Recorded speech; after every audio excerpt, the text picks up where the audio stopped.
पहली बीवी से मुलाकात की वजह से पाकिस्तान की मशहूर गुलकारा ने भी शौहर से खुला के लिए अदालत से रुजू कर लिया।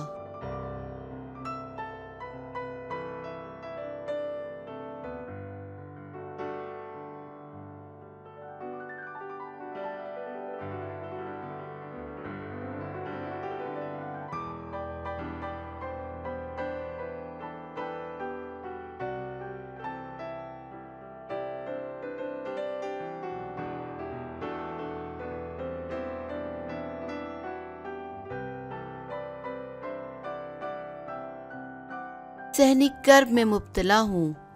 मशहूर तरीन पाकिस्तानी गुलकारा ने भी शौहर से खुला के लिए अदालत से रुजू कर लिया।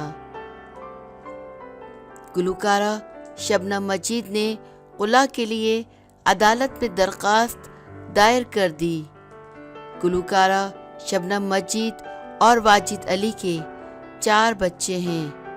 शबनम मजीद वाजिद अली की दूसरी अहलिया हैं।